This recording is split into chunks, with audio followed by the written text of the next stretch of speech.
Hello, hi students. I am your Badji sir. Now in this video I am going to discuss second language English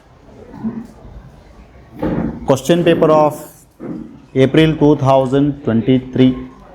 Are you ready to learn? Yes. The very first question in this question paper is: four alternatives are given for each of the following questions or incomplete statements. Only one of them is correct or most appropriate. Choose the correct alternative and write the complete answer along with its letter or alphabet. Please remember. Again, the first four questions under the first main question, you will have four multiple choice questions. How many multiple choice questions will be there? 4 MCQs are there.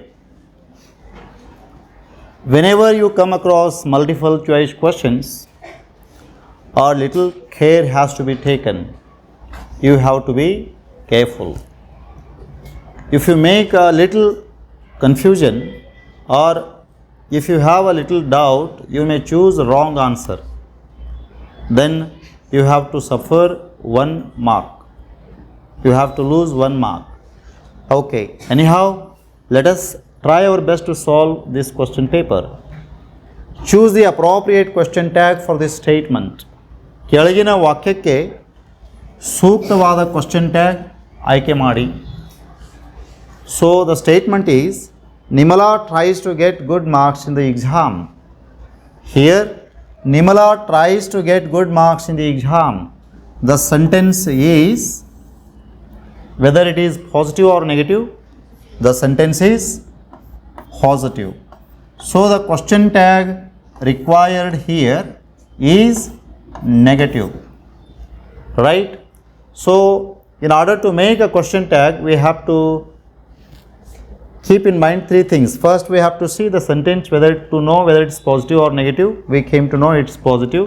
Secondly, we have to identify the helping verb in the sentence. Nirmala is the subject, tries is main verb. Okay, main verb is in yes form. Main verb is in yes form. So before yes form, here what helping verb is silent? Does will be silent. Helping verb we got now. And thirdly, we have to look at the subject. What's the subject? Nirmala. Nirmala is subject. Instead of Nirmala, we have to use suitable pronoun. Okay, let us see. Does she? Is it right? Was she? Is it right? Negative question tag we have to find out. Doesn't she? Is it correct? Or didn't she is correct? Which one is correct? Doesn't she goes correct. Option C is correct. Why? Because does is there. Sentence is positive. We have to make it negative. Doesn't. Instead of Nirmala, C pronoun is used here. So the most appropriate answer is option C. Any doubt here? Okay. Second question. Read the given conversation and choose the language function for the underlined sentence. ಕೆಳಗೆ ಗೆರೆ ಎಳೆದ ವಾಕ್ಯಕ್ಕೆ ಸರಿಯಾದ language function ಭಾಷಾ ಕಾರ್ಯವನ್ನು ಆಯ್ಕೆ ಮಾಡಿರಿ. ಅದಕ್ಕಿಂತ ಮುಂಚೆ ಕಾನ್ವರ್ಸೇಷನ್ ಓದ್ರಿ. Right? Say here. Mahesh: hi, good morning, how are you? Suresh: hello, I'm not feeling well. Mahesh: I'm sorry, shall I drop you to the hospital? Mahesh: I'm sorry, shall I drop you to the hospital? Underlined sentence. Suresh: no thanks, I'll. Options. 4 options are given here. First one is agreeing, offering help, requesting, seeking direction. Shall I drop you to the hospital? This is Offering help. Offering help is there, Option B is right here. Offering help. Agreeing means ಸಮ್ಮತಿಸುವುದು. Requesting means ವಿನಂತಿಸುವುದು. Seeking direction, asking for direction. ದಾರಿ ಕೇಳುವುದು. Clear? Okay. Let's move to the next question. Read the given conversation. ಕೊಟ್ಟ ಸಂಭಾಷಣೆಯನ್ನು ಓದಿರಿ and fill in the blank choosing the most appropriate words. ಅತ್ಯಂತ ಸೂಕ್ತವಾದ ಪದಗಳಿಂದ ಬಿಟ್ಟ ಸ್ಥಳವನ್ನು ತುಂಬಿರಿ. ಸಂಭಾಷಣೆ, conversation. Chandan, hey Sneha, how you missed the bus? Sneha, yes, I had gone to the bus station at 10:30 am, but the bus had left at 10:15 am. Chandan, if you had gone to the bus station at 10 am, you dash missed the bus. If you had gone to the bus station at 10 am, this is positive sentence. Okay? And next, you is the subject for the main clause, dash plus main verb. Whether the main verb is positive or negative? If the main verb after the blank is negative, then we have to choose would have or wouldn't have. Wouldn't have. Here D option, wouldn't have, goes correct. Clear? If you had gone to the bus station at 10 am, you would not have missed the bus. ನೀವು 10 ಗಂಟೆಗೆ bus ಸ್ಟ್ಯಾಂಡಿಗೆ ಹೋಗಿದ್ರೆ bus ತಪ್ಪಿಸಿಕೊಳ್ಳುತ್ತಿರಲಿಲ್ಲ. ಅಂದರೆ ನಿಮಗೇನಾಗ್ತಿತ್ತು ರೀ? Bus ಸಿಗುತ್ತಿತ್ತು. You would have got the bus. Is it clear? Okay. Next question. Read the following and choose the infinitive. ಕೆಳಗಿನದನ್ನು ಓದಿರಿ and choose the infinitive. Dear students, infinitive means 2 plus V1. We have to find out. Mahesh was watching cricket match on TV. Suddenly, he heard a noise from outside. He went outside to see what had happened. What's to infinitive here? Of course, you are right. Just which option is there with to see here? Was, went, to see, heard. What's the answer? To see is right answer. Because 2 plus V1 is there. That is the right answer. You will get 1 mark guarantee. Let's move to the next question. Do as directed. Do as directed. Okay, 12 questions will be there. Which one of the following words has 2 syllables? ಕೆಳಗಿನ ಪದಗಳಲ್ಲಿ ಯಾವುದು 2 ಸಿಲಬಲ್ಗಳನ್ನು ಹೊಂದಿರುತ್ತದೆ? One vowel sound is equal to 1 syllable. One vowel sound is equal to 1 syllable. Vowel sound may be either pure vowel or monophthong or diphthong. I mean vowel glide. Be it vowel glide or pure vowel is equal to 1 syllable, we have to consider. Okay, see here. Free. Free. 1 syllable. Neat, 1 syllable. Politics. Politics, 3 syllable. Nature, 2 syllable. So, right answer is nature. Question number 5 ಅಂತ ಬರೋದು NATURE ಅಂತ ಬರೆದರೆ you will get 1 mark. Fixed question, easy question, scoring question it is. Next question, 6th question is combine the word in column A with its collocative word in column B. Collocative word. Collocative word means naturally combinable word. Naturally combinable words are called collocative words in English. Here under column A book is given and under column B 4 options are given and we have to say book here. Can it be okay? book teacher, can it be okay? No. Book bank, can it be okay? Nowadays every school has got their own book banks. ಪ್ರತಿ ಶಾಲೆಯಲ್ಲಿ ನಾವು ಇವತ್ತಿನ ದಿನಮಾನಗಳಲ್ಲಿ book ಬ್ಯಾಂಕ್ಸ್ಗಳನ್ನು ನೋಡ್ತೀವಿ, question bank ನೋಡ್ತೀವಿ, right? So book pane, no. So the right word is bank here. How to write? Book bank, book bank. Understand? It is the right collocative word. You will get 1 mark here. It's very easy question. You have to have patience. ಚೂರು ತಾಳ್ಮೆ ಇರಬೇಕಷ್ಟೇ, ಸಮಾಧಾನದಿಂದ ಒಂದೊಂದು ಇಟ್ಟು ನೋಡಬೇಕು. ಯಾವುದು ನಿಮಗೆ ಅಗದಿ natural ಅನಿಸ್ತದೆ, that should be the answer. Okay, next. Fill in the blank using the correct article. Correct article ಅಂದ ಕೂಡಲೇ ನಮ್ಮ ತಲೆ ಒಳಗೆ 3 ವರ್ಡ್ ಬರಬೇಕು. A and the. A and the, right?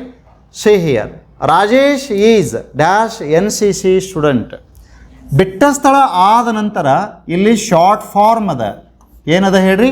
Short form ಅದ, ಅಬ್ರಿವೇಷನ್ ಅದ. ಅಬ್ರಿವೇಷನ್ ಕೊಟ್ಟಿದ್ರು ಅಂತಂದರೆ ಅಬ್ರಿವೇಷನದ ಮೊದಲ ಲೆಟರ್ ಉಚ್ಚಾರ ಮಾಡಬೇಕಾದಾಗ ಇಲ್ಲಿ ವಾವಲ್ ಸೌಂಡ್ ಬಂದರೆ ಆ್ಯನ್ ಹಚ್ಚಬೇಕು. ಒಂದು ವೇಳೆ ಕಾನ್ಸೋನೆಂಟ್ ಸೌಂಡ್ ಬತ್ತು ಅಂತಂದರೆ ಎ ಹಚ್ಚಬೇಕು. NCC, ಎನ್ನನ್ನು ಉಚ್ಚಾರಣೆ ಮಾಡಬೇಕಾದಾಗ ನಮ್ಮ ಬಾಯಿಯಿಂದ ಎ ಅನ್ನುವಂಥ ಸೌಂಡ್ ಬರ್ತದೆ. So A is vowel sound. NCC ಇದರ ಮುಂಚೆ ನಾವು ಏನು ಹಚ್ತೀರಿ? ಆ್ಯನ್ ಅನ್ನುವಂಥ ಆರ್ಟಿಕಲನ್ನು ಬಳಸಬೇಕು. ಅಬ್ರಿವೇಷನ್ ಕೊಟ್ರಂದ್ರೆ ತುಂಬ ಈಸಿ. ಈಗ ನೋಡಿರಿ, MLA ಅಂತಿರ್ತದಪ್ಪ. MLAಕ್ಕಿಂತ ಮುಂಚೆ ಯಾವ ಆರ್ಟಿಕಲ್ ಬರಿತೀರಿ? ಆ್ಯನ್ MLA ಅಂತ ಹೇಳ್ತಾರೆ. ಯಾಕೆ ಹೇಳ್ರಿ? ಎಮ್ ಅನ್ಬೇಕಾದಾಗ ನಮ್ಮ ಬಾಯಿಗೆ ಯಾವ ಸೌಂಡ್ ಬರ್ತದೆ? ಎ ಸೌಂಡ್ ಬರ್ತದೆ. A is vowel sound. ಅದ ನೋಡ್ರಿ, ಇಲ್ಲಿ DC ಅಂತ ಕೊಟ್ಟಿದ್ರು, ಹಿಂದೆ ಬ್ಲ್ಯಾಂಕ್ ಇತ್ತು, ಅವಾಗ ಏನು ಬರ್ತೀರಿ? ಡಿ ಕಾನ್ಸೋನೆಂಟ್ ಸೌಂಡ್ ಐತಿಲ್ರಿ, ಅವಾಗ ADC ಅಂತ ಹೇಳಬೇಕು. ಏನು ಹೇಳಬೇಕು? DC. Sound is important. I hope it's clear. Next question. Fill in the blank using suitable linker. Linker means conjunction. Linker means conjunction. ನೆನಪಿಟ್ಕೋಬೇಕು. FANBOYS. ಏನು ಹೇಳ್ರಿ? FANBOYS. ಆಮೇಲೆ that, before, after, unless, till, since, as, then, because, otherwise, though, although, all WH words, when, where, why, how, ಅವುಗಳ ನಂತರ subject verb ಬಂದರೆ ಅವು ಕೂಡ conjunction ಆಗಿ ಕೆಲಸ ಮಾಡ್ತವೆ. ಈಗ ನೋಡಿ, Suresh comes to school early dash his friend doesn't. ಇಲ್ಲಿ ಯಾವ ಕಂಜಂಕ್ಷನ್ ತುಂಬ್ತಾರೆ? Suresh comes to school early, ಸುರೇಶನು ಶಾಲೆಗೆ ಬೇಗ ಬರುತ್ತಾನೆ. ಡ್ಯಾಶ್ ಹೀಸ್ ಫ್ರೆಂಡ್ ಡಸಂಟ್, ಆತನ ಫ್ರೆಂಡ್ ಬರುವುದಿಲ್ಲ. ಇಲ್ಲಿ ಏನು ತುಂಬ್ತಾರೆ? BUT, but. Right? Suresh comes to school early but his friend doesn't. Understand? These are the points. First ನಮಗೇನು ತಲೆಯಾಗಿರ್ಬೇಕು ಯಾವಾಗಲೂ? ಲಿಂಕರ್ ಅಂದ ಕೂಡಲೇ ಫ್ಯಾನ್ ಬಾಯ್ಸ್ ನೆನಪಿಟ್ಕೋಬೇಕು. ಇವು 7 ಕೋಆರ್ಡಿನೇಟ್ ಕಂಜಂಕ್ಷನ್ಸ್. ಜೊತೆಗೆ ಏನು ನೆನಪಿಟ್ಕೋಬೇಕು ಹೇಳ್ರಿ? ದ್ಯಾಟ್ ನೆನಪಿಟ್ಕೋಬೇಕು, ಹೌದಾ? ಬಿಫೋರ್ ನೆನಪಿಟ್ಕೋಬೇಕು, ಆಮೇಲೆ ಆಫ್ಟರ್ ನೆನಪಿಟ್ಕೋಬೇಕು, ಆಮೇಲೆ ಟಿಲ್ ಅಂಟಿಲ್ ನೆನಪಿಟ್ಕೋಬೇಕು, ಆಮೇಲೆ ಸಿನ್ಸ್ ನೆನಪಿಟ್ಕೋಬೇಕು, ಆಮೇಲೆ ಅಸ್ ನೆನಪಿಟ್ಕೋಬೇಕು, ದೋ ಆಲ್ದೋ ನೆನಪಿಟ್ಕೋಬೇಕು, ದೋ ಅಥವಾ ಆಲ್ದೋ ನೆನಪಿಟ್ಕೋಬೇಕು. ಅಂಡರ್ಸ್ಟ್ಯಾಂಡ್? ಆಮೇಲೆ ಬಿಕಾಸ್ ನೆನಪಿಟ್ಕೋಬೇಕು. ಏನು ನೆನಪಿಟ್ಕೋಬೇಕು ರೀ? ಬಿಕಾಸ್ ನೆನಪಿಟ್ಕೋಬೇಕು. ಆಮೇಲೆ ಇಫ್ ನೆನಪಿಟ್ಕೋಬೇಕು, ಅನ್ಲಿಸ್ ನೆನಪಿಟ್ಕೋಬೇಕು. These are all linkers. ಆಮೇಲೆ ವೇರ್, ಆಮೇಲೆ when.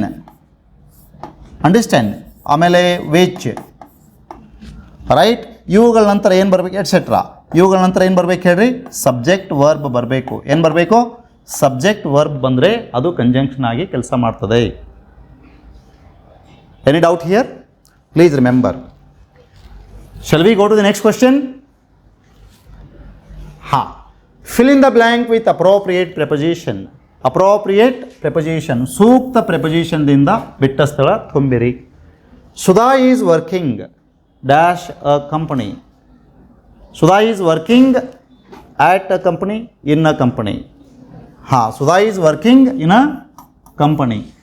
Is it clear? Sudha is working in a company. Sudha ಒಂದು ಕಂಪನಿಯಲ್ಲಿ ಕೆಲಸ ಮಾಡುತ್ತಿದ್ದಾಳೆ. Clear? Yes. Next question, Sudha is in a company. ಒಂದು ಪಾಯಿಂಟ್ ನೆನಪಿಟ್ಕೋರಿ ಇಲ್ಲಿ. ಈಗ ಈ ಸೆಂಟೆನ್ಸ್ ಹಿಂಗಿತ್ತಂದ್ರೆ Sudha is dash a company. ಒಂದು ಲಾಜಿಕ್ ಅದ ಇಂಗ್ಲೀಷ್ನಲ್ಲಿ. ಸುಧಾ ಈಸ್, ಇಲ್ಲಿ ಪೊಸಿಷನ್ ಅದ, ಇಲ್ಲಿ ವರ್ಕ್ ಇಲ್ಲ, ಮುಂದೆ ಕಂಪನಿ ಅದ. ಇವಾಗ ಇಲ್ಲಿ ಏನು ಹಚ್ಬೇಕು ಹೇಳ್ರಿ? ಇನ್ ಹಚ್ಚಬೇಕು. ವರ್ಕ್ ಬಂತು ಅಂತಂದರೆ ಏನು ಬಂತಂದ್ರೆ, ವರ್ಕ್ ಬಂತಂದರೆ ಯಾವಾಗಲೂ ಒಂದು ಲಾಜಿಕ್ ನೆನ್ಪಿಟ್ಕೋಬೇಕು. ಏನು ಹೇಳ್ರಿ? ವರ್ಕ್ ಬಂತಂದರೆ ಏನು ಹಚ್ಬೇಕು ರೀ? ಆ್ಯಟ್ ಹಚ್ಚಬೇಕು. ಹಿ works at a company. I work at a school. I work at a company. Work ಬಂತು ಅಂತಂದರೆ ಮುಂದೆ ಆ್ಯಟ್ ಹಚ್ಚಬೇಕು. ಪೊಸಿಷನ್ ಇತ್ತು ಅಂದರೆ ಇನ್ ಹಚ್ಚಬೇಕು. Is it clear? Here Sudha is working at a company, Sudha is in a company. Please remember, ಇಲ್ಲಿ work ಇಲ್ಲ, company ಒಳಗೆ ಇದ್ದಾಳೆ. ಇಲ್ಲಿ ವರ್ಕ್ ಅನ್ನುವಂಥ ವರ್ಬ್ ಬಂತು ಅಂತಂದರೆ ಮುಂದೆ ಯಾವ ಪ್ರೆಪೊಸಿಷನ್ ಬಳಸ್ಬೇಕು ರೀ? ಆ್ಯಟ್ ಬಳಸಬೇಕು. ಇಲ್ಲಿ ವರ್ಕ್ ಅನ್ನುವಂಥ ವರ್ಬ್ ಇಲ್ಲ, ಇಲ್ಲಿ ಈಸ್ ಬಿ ವರ್ಬ್ ಅದ, ಅದಾದ ನಂತರ ಬ್ಲ್ಯಾಂಕ್ ಅದ, ಆಮೇಲೆ ಕಂಪನಿ ಅದಪ್ಪ, ಅವಾಗ ಇನ್ ಹಚ್ಚಬೇಕು. ಟೀಚರ್ ಆ್ಯಟ್ ಸ್ಕೂಲ್ ಅಂತ ಬರೆದಿರ್ತಾರೆ. ಆ್ಯಟ್ ಸ್ಕೂಲ್ ಅಂದರೆ ಬಿಜಿ ಅಂದಂಗೆ. ಐ ಆಮ್ ಎಟ್ ಸ್ಕೂಲ್ ಅಂದ್ರೆ ಐದರ್ I am teaching R learning. I am in school ಅಂತಂದರೆ ಸ್ಕೂಲ್ ಕ್ಯಾಂಪಸ್ದ ಒಳಗಡೆ ಇದ್ದೀನಿ, ಕಲಿದೇ ಇರ್ಬೋದು, ಕಲಿಸದೇನೂ ಇರ್ಬೋದು. Is it clear? This is the difference between in and at. I hope it's clear. Next question. Fill in the blank with appropriate tense form of the verb given in brackets. Tense form of the verb ಅಥವಾ verb form. Tense form ಮತ್ತು verb form ಎರಡೂ ಒಂದೇ meaning. Sneha dash write short stories to the periodicals regularly. Regularly means ನಿಯಮಿತವಾಗಿ.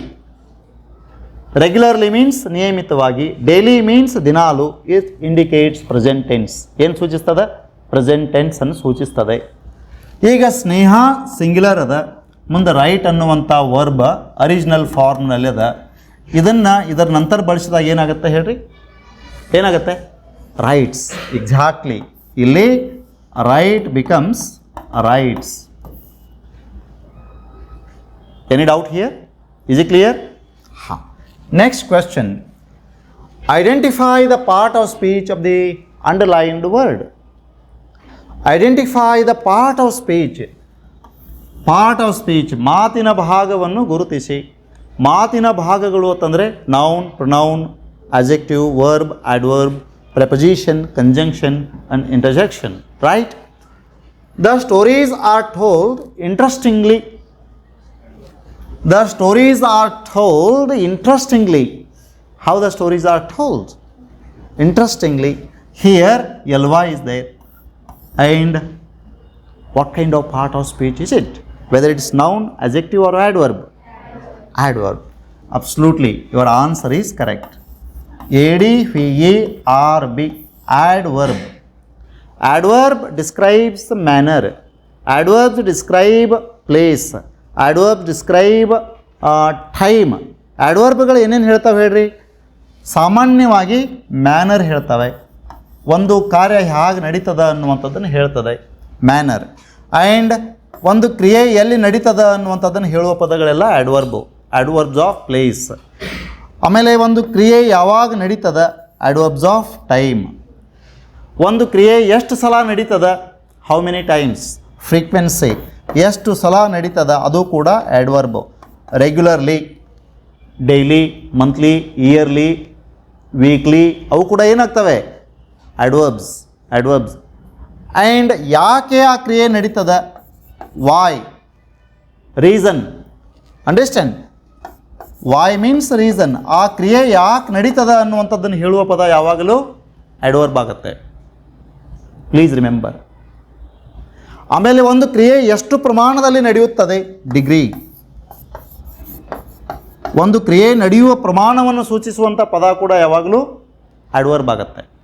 Adverb describes manner, place, time, frequency, reason and degree. Is it clear? Shall we go to the next question? Yes. Question number 12. Write the correct form of the word given in brackets. Correct form of the word. ಶಬ್ದದ ಸರಿಯಾದ ರೂಪವನ್ನು ಬರೆಯಿರಿ. ಎಲ್ಲಿ ಕೊಟ್ಟಿರ್ತಾರೆ? Given in brackets. ಆವರಣದಲ್ಲಿ ಕೊಟ್ಟ ಶಬ್ದದ ಸರಿಯಾದ ರೂಪವನ್ನು ಬರೆಯಿರಿ. ಎಲ್ಲಿ? ಬಿಟ್ಟ ಸ್ಥಳದಲ್ಲಿ. While writing the right form, we have to keep in mind one solid point. What's that? That is, the physical education teacher stressed our physical exercises. Here, important ಅಂತ ಕೊಟ್ಟಾರೆ. ಇಲ್ಲಿ ಇಂಪಾರ್ಟೆಂಟ್ ಅಂತ ಕೊಟ್ಟಾರ. The physical education teacher, PE teacher, physical education teacher means PE teacher stressed, gave importance. ಎದಕ್ಕೆ? ಬಂತು ನೋಡೋದು ಏನು? Import ಇದರ noun form ಏನಾಗುತ್ತೆ? ಇಂಪಾರ್ಟೆಂಟ್. ಈಗ ಇದ್ರದ್ದು ನೌನ್ ಫಾರ್ಮ್ ಏನಾಗುತ್ತೆ ಹೇಳ್ರಿ? Importance. Stressed the importance. Importance ಅನ್ನುವಂಥದ್ದು ನೌನ್ ಫಾರ್ಮ್ ಆಗುತ್ತೆ. ಯಾವ ಫಾರ್ಮ್ ಆಗುತ್ತೆ ಹೇಳ್ರಿ? ನೌನ್ ಫಾರ್ಮ್ ಆಗುತ್ತೆ. ಒಂದು ವೇಳೆ ಇಂಪಾರ್ಟೆಂಟ್ ಅಂತಿತ್ತಂದರೆ ಅದು ಯಾವ ಫಾರ್ಮ್ ಆಗುತ್ತೆ ಹೇಳ್ರಿ? Important questions. ಕ್ವಶನ್ಸ್ಗಿಂತ ಮುಂಚೆ ಇಂಪಾರ್ಟೆಂಟ್ ಬಂತು. ನಾಮಪದಕ್ಕಿಂತ ಮುಂಚೆ ಬರುವಂಥ ಪದ ಯಾವಾಗಲೂ ಏನಾಗಿರ್ತದೆ? ಅಡ್ಜೆಕ್ಟಿವ್ ಆಗಿರ್ತದೆ. ಏನಾಗಿರ್ತದೆ ಹೇಳ್ರಿ? ಅಡ್ಜೆಕ್ಟಿವ್ ಆಗಿರ್ತದೆ. ಇದು ಅಡ್ಜೆಕ್ಟಿವ್. ಒಂದು ವೇಳೆ ಇದನ್ನು ನೀವು ಇಂಪಾರ್ಟೆಂಟ್ಲಿ ಅಂತ ಹೇಳೋರಿದ್ರಿ ಅಂದರೆ ಕರೆಕ್ಟ್, ಇದು ಅಡ್ವರ್ಬ್ ಆಗುತ್ತೆ. ಈಗ ನೋಡಿ, the physical education teacher stressed the importance of physical exercises. So importance we have to write here. ಎಲ್ಲಿ? ಈ ಸ್ಥಳ ತೆಗೆದ ಇಲ್ಲಿ ಬರೀಬೇಕು. ಇಂಪಾರ್ಟೆನ್ಸ್ ಅಂತ ಬರೀಬೇಕು. ಅದನ್ನು ಇಡಬಾರ್ದು, ಮತ್ತೆ ಮುಂದೆ ಇದನ್ನು ತೆಗಿಬೇಕು. ಅಲ್ಲಿ ಇಂಪಾರ್ಟೆಂಟ್ ತೆಗೆದ ಇಂಪಾರ್ಟೆನ್ಸ್ ಅಂತ ಬರೆದು ಅಂಡರ್ಲೈನ್ ಮಾಡಬೇಕು. ಪೂರ್ಣ ಸೆಂಟೆನ್ಸ್ ಮತ್ತೊಮ್ಮೆ ಬರೀಬೇಕು ಆನ್ಸರ್ನಲ್ಲಿ. Got it? Okay. Next question. Use the word pay as a verb in a sentence. Use the word pay ಪದವನ್ನು ಉಪಯೋಗಿಸಿ. ಏನಾಗಿ ಉಪಯೋಗಿಸಿ? As a verb. ಎಲ್ಲಿ? In a sentence. ಒಂದು ವಾಕ್ಯದಲ್ಲಿ ಪೇ ಶಬ್ದವನ್ನು ವರ್ಬ್ ಅನ್ನಾಗಿ ಉಪಯೋಗಿಸಿ. Right? How to use it? Initially I will ಅಂತ ಬರೋದು ಏನು ಬರಿಬೇಕು ಹೇಳ್ರಿ? Pay. Last full point. I will pay. I will pay is right answer. I will pay ಇಷ್ಟ. Next, change into comparative degree. I will pay ಅಂತ ಬರೆದ್ರೆ sentence ಆಯಿತು. ಈ ಸೆಂಟೆನ್ಸಿಗೆ ಪೇ ಅನ್ನುವಂಥದ್ದು ಏನಾಗೈತೆ ಹೇಳ್ರಿ? ಇದು ವರ್ಬ್. ಇಲ್ಲಿ ವರ್ಬ್ ಆಗಿ ಯೂಸ್ ಮಾಡಂದಾರು, ನಾವು ವರ್ಬ್ ಆಗಿ ಯೂಸ್ ಮಾಡೋದು. That's it. Next, change into comparative degree. Change into comparative degree. Comparative degree ಅಂತಂದರೆ ಸಿ ಡಿಗೆ ಚೇಂಜ್ ಮಾಡಬೇಕು. ಸಿ ಡಿ ಅಂತಂದರೆ ತರವಾಚಕ. ತರವಾಚಕಕ್ಕೆ ನಾವು ಕೊಟ್ಟಂಥ ವಾಕ್ಯವನ್ನು ಬದಲಿಸಬೇಕು. ಬದಲಿಸಬೇಕಾದಾಗ ಕೂಲ್ ಮೈಂಡ್ ಇಟ್ಕೊಂಡು ನಾವು ಏನು ಮಾಡ್ಬೇಕು ಹೇಳ್ರಿ? ವಾಕ್ಯವನ್ನು ಓದಬೇಕು. ಡಿಗ್ರಿ ಯಾವುದದ ಅನ್ನುವಂಥದ್ದು ಗೊತ್ತಾಗ್ತದೆ ಈಸಿಯಾಗಿ ಓದಿದರೆ. ಇಲ್ಲಿ ನೋಡಿರಿ, Chandan is the tallest boy in the class. So the given sentence is in S D. S D ಐತಿಲ್ರಿ? ಈಗ ಇದು ಎಸ್ ಡಿ ಒಳಗೆ ಅದ. ಇದು ಗೊತ್ತು ಮಾಡ್ಕೋಬೇಕಷ್ಟ. ನಾವು ಯಾವ ಡಿಗ್ರಿಗೆ ಚೇಂಜ್ ಮಾಡಬೇಕಾಗಿತ್ತು ಹೇಳ್ರಿ? ಸಿ ಡಿಗೆ ಚೇಂಜ್ ಮಾಡಬೇಕಾಗಿತ್ತು. ಸಿ ಡಿ ಅಂತ ಬರ್ಕೋಬೇಕು ಹಿಂದೆ. ಸಿ ಡಿ ಒಳಗೆ ವಾಕ್ಯವನ್ನು ಬದಲಿಸಬೇಕಾದಾಗ ಎಸ್ ಡಿ ಕೊಟ್ಟಿದ್ರಂದ್ರೆ ತುಂಬ ಈಸಿ ಆಗಿಬಿಡುತ್ತೆ. ಯಾಕೆ ಹೇಳ್ರಿ? ಆರಂಭದಲ್ಲಿ ಯಾವ ನೌನ್ ಇರ್ತದ, ಆಬ್ಜೆಕ್ಟ, ಸಬ್ಜೆಕ್ಟ್ ಅದ. ಇಲ್ಲಿ ಈಗ ಆಬ್ಜೆಕ್ಟ್ ಇದ್ದದನ್ನು ಸಬ್ಜೆಕ್ಟ್ ಮಾಡ್ಕೊಂಡಾರ, ಅದನ್ನು ಬರಿಬೇಕು. ಚಂದನ್ ಬರೆದ್ರಿ. ಆಮೇಲೆ ವರ್ಬ್ ಅದ, ವರ್ಬ್ ಬರೆದ್ರಿ. ದ ಏನು ಮಾಡ್ಬೇಕು ಹೇಳ್ರಿ? ಕ್ಯಾನ್ಸಲ್ ಮಾಡ್ಕೋಬೇಕು. ಸೂಪರ್ಲೇಟಿವ್ ಒಳಗೆ ದ ಯೂಸ್ ಆಗುತ್ತೆ, ಕಂಪ್ಯಾರಿಟಿವ್ನಲ್ಲಿ ದ ಬರೋದಿಲ್ಲ. ಆಮೇಲೆ ಎಡ್ಜೆಕ್ಟಿವ್ ಇಲ್ಲಿ ಇ ಎಸ್ ಟಿ ಅದ, ಅದನ್ನು ತೆಗಿಬೇಕು. ಕಂಪ್ಯಾರಿಟಿವ್ನಲ್ಲಿ ಏನು ಹಾಕ್ಬೇಕು ಹೇಳ್ರಿ, ಇ ಆರ್ ಹಾಕಬೇಕು. ಇ ಎಸ್ ಟಿ ತೆಗಿಬೇಕು, ಇ ಆರ್ ಹಾಕಬೇಕು. ಏನಾಯಿತು, ಚಂದನ್ ಈಸ್ ಟಾಲರ್. ಅಡ್ಜೆಕ್ಟಿವನ್ನು ಕಂಪ್ಯಾರಿಟಿವ್ ಡಿಗ್ರಿಗೆ ಬದಲಿಸಿದ ನಂತರ ನಾವು 3 ವರ್ಡ್ ಇಡಬೇಕಿಲ್ಲಿ. ಏನು ಇಡಬೇಕು ಹೇಳ್ರಿ, ದ್ಯಾನ್ ಇಡಬೇಕು, ಆಮೇಲೆ ಎನಿ ಬರಿಬೇಕು, ನೆಕ್ಸ್ಟ್ ಅದರ್ ಬರಿಬೇಕು. 3 ವರ್ಡ್ ಬರಿಬೇಕು. ಬರೆದ್ರೆ ಆಮೇಲೆ ಉಳಿದಂಥ ಪದಗಳನ್ನು ಬರಿಬೇಕಿಲ್ಲಿ. ಅಡ್ಜೆಕ್ಟಿವ್ ನಂತರ ಏನು ಕೊಟ್ಟಾರ ಅವು. Boy in the class, boy in the class, ಇಷ್ಟು ಬರೆದ್ರೆ ವಾಕ್ಯ 100% ಕರೆಕ್ಟ್ ಆಗುತ್ತೆ. Easy. Yes. Change into passive voice. Change into passive voice ಅಂತಂದರೆ ವಾಕ್ಯವನ್ನು ಪ್ಯಾಸಿವ್ ವಾಯ್ಸಿಗೆ ಬದಲಿಸಿ, ವಾಕ್ಯವನ್ನು ಪ್ಯಾಸಿವ್ ವಾಯ್ಸಿಗೆ ಬದಲಿಸಿ. ಅಂಡರ್ಸ್ಟ್ಯಾಂಡ್? ಓಕೆ. ಯಾವಾಗಲೂ ಆ್ಯಕ್ಟಿವ್ ವಾಯ್ಸ್ ವಾಕ್ಯವನ್ನು ಪ್ಯಾಸಿವ್ ವಾಯ್ಸ್ ವಾಕ್ಯಗೆ ಬದಲಿಸಬೇಕಾದಾಗ ನಾವು ಫಸ್ಟ್ ಸಬ್ಜೆಕ್ಟನ್ನು, ಸಬ್ಜೆಕ್ಟ್ ವರ್ಬ್ ಸೆಂಟೆನ್ಸನ್ನು ಸಬ್ಜೆಕ್ಟ್ ವರ್ಬ್ ಆಬ್ಜೆಕ್ಟ್ಗಳನ್ನು ಗುರುತಿಸ್ಕೊಳ್ಬೇಕು. Is it clear? ಈ ವಾಕ್ಯದಲ್ಲಿ ವರ್ಬ್ ಯಾವುದು ಹೇಳ್ರಿ? Are purchasing is a verb. ಇದು ವರ್ಬ್. ಆರ್ ಪರ್ಚೇಸಿಂಗ್ ಯಾವ ಟೆನ್ಸ್ನಲ್ಲಿ ಅದ ಹೇಳ್ರಿ? Present continuous tense. ವರ್ಬ್ ಪಾರ್ಟ್ಗಿಂತ ಮುಂಚೆ ಬರುವಂಥದ್ದು ಏನು ಹೇಳ್ರಿ? ಸಬ್ಜೆಕ್ಟು. ವರ್ಬ್ ಪಾರ್ಟ್ ನಂತರ ಬರುವಂಥದ್ದು ಏನು ಹೇಳ್ರಿ? ಆಬ್ಜೆಕ್ಟು. ಸಬ್ಜೆಕ್ಟ್ ವರ್ಬ್ ಆಬ್ಜೆಕ್ಟ್ ಸಿಕ್ತ್ರಿ? ಹಾಂ. ಆಮೇಲೆ ಪ್ಯಾಸಿವ್ ವಾಯ್ಸ್ ಮಾಡಬೇಕಾದಾಗ ನಾವು ಗೊತ್ತು ಮಾಡ್ಕೋಬೇಕಿಲ್ಲಿ. ಇಲ್ಲಿ am is are plus I N G ಇದ್ದರೆ ಪ್ಯಾಸಿವ್ ವಾಯ್ಸ್ ಮಾಡಬೇಕಾದಾಗ am is are being plus P P F ಆಗ್ತದೆ. Being plus P P F ಆಗ್ತದೆ. ಯಾವುದು? ವರ್ಬ್. ಅಲ್ಲಿ am is are I N G ಇದ್ದರೆ ಪ್ಯಾಸಿವ್ ಮಾಡಬೇಕಾದಾಗ ಏನಾಗ್ತದೆ ರೀ? Am is are being plus P P F ಆಗ್ತದೆ. ಯಾವುದು? ವರ್ಬ್. ಈಗ ಆಬ್ಜೆಕ್ಟನ್ನು ಈ ಕಡೆ ಫಸ್ಟಿಗೆ ತೊಗೊಂಡು ಬರ್ರಿ. ಏನು? ಅ ಖಾರ್. ಖಾರ್ ಫಸ್ಟಿಗೆ ಬಂದ ಕೂಡಲೇ ಅದ್ರ ಮೊದಲನೇ ಅಕ್ಷರ ಏನಾಗುತ್ತೆ? ಕ್ಯಾಪಿಟಲ್ ಆಗುತ್ತೆ. ಅ ಖಾರ್. ಅ ಖಾರ್ ಆದ ನಂತರ ಈಗ ಆಮ್ ಈಸ್ ಆರ್ ನಂತರ ಆಮ್ ಈಸ್ ಆರಲ್ಲಿ ಯಾವ್ದು ಬರಿತೀರಿ? ಈಸ್. A Khar is. ಆಮೇಲೆ ಏನು ಬರಿಬೇಕು ರೀ? ಬೀಯಿಂಗ್ ಬರಿಬೇಕು. ಆಮೇಲೆ ಹಾಂ ಪರ್ಚೇಸ್ಡ್ ಪಿ ಪಿ ಎಫ್ ಬರಿಬೇಕು. P U R C H A S E D purchased. ಆಮೇಲೆ ಬಾಯ್. ಕರೆಕ್ಟ್. ಬಾಯ್ ಬರೆದಾದ ನಂತರ ಸಬ್ಜೆಕ್ಟ್ ಆ ಕಡೆ ಶಿಫ್ಟ್ ಮಾಡಬೇಕು. They when it goes to object place they becomes them. Right? A car is being purchased by them. ಅವರು ಒಂದು ಕಾರನ್ನು ಖರೀದಿಸುತ್ತಿದ್ದಾರೆ. ಒಂದು ಕಾರು ಅವರಿಂದ ಖರೀದಿಸಲ್ಪಡುತ್ತಿದೆ. Is it right? Yes. Let's move to the next question. Read the following conversation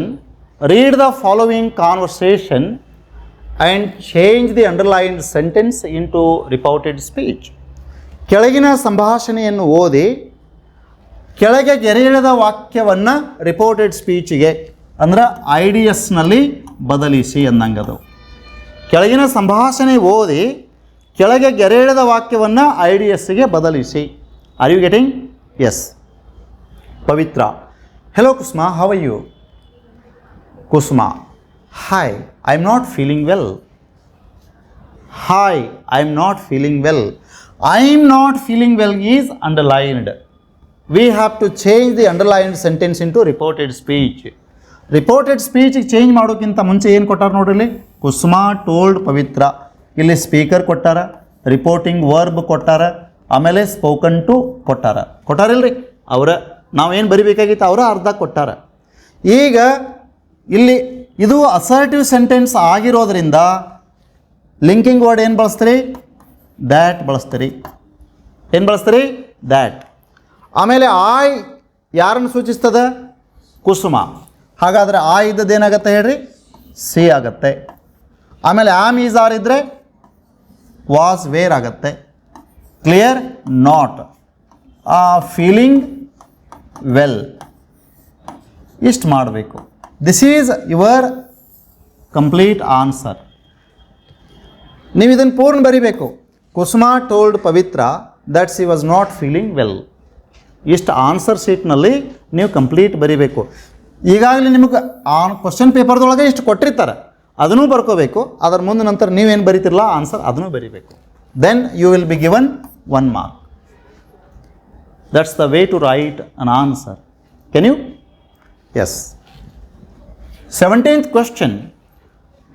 In main question 3, the following paragraph has 2 errors. ಕೆಳಗಿನ ಗದ್ಯ ಭಾಗ 2 ತಪ್ಪುಗಳನ್ನು ಹೊಂದಿದೆ. Edit the paragraph and rewrite it in the answer book. ಪ್ಯಾರಾಗ್ರಾಫನ್ನು ತಿದ್ದಿರಿ ಮತ್ತು ಅದನ್ನು answer ಬುಕ್ನಲ್ಲಿ ಪುನಃ ಬರೆಯಿರಿ. So is the question. Yes. Narendra passed the entrance exam in the first division. He joined missionary college, but sudden he changed the college. Clues, ಕೆಳಗೆ clues ಕೊಟ್ಟಿರ್ತಾರೆ, clues ಓದಬೇಕು. ಏನದ? Verbal mistake to be corrected, ಕ್ರಿಯಾಪದದ ತಪ್ಪನ್ನು ಸರಿಪಡಿಸಬೇಕು. Adverbial mistake to be corrected, ಕ್ರಿಯಾ ವಿಶೇಷಣದ ತಪ್ಪನ್ನು ಸರಿಪಡಿಸಬೇಕು. 2 mistakes are there. One is verbal mistake, second one is adverbial mistake. Verbal mistake ಹೇಳ್ರಿ, ಕರೆಕ್ಟ್. ಇಲ್ಲಿ ಪಾಸ್ ಇದ್ದದ್ದು ಏನಾಗಬೇಕು ಹೇಳ್ರಿ? ಪಾಸ್ಟ್ ಅಂತ ಆಗಬೇಕು. Narendra passed the entrance exam in the first division. He joined missionary college, but here sudden changes to suddenly. That's why with cool mind we have to read the paragraph and go through the clues and accordingly find out the mistakes and correct them and rewrite the paragraph once again. Where you correct the mistakes, that word must be underlined correctly.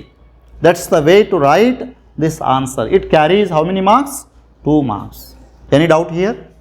Dear students, thank you very much for watching this video till the end. I'd like to see you next time with one more interesting and useful video. Till then, bye.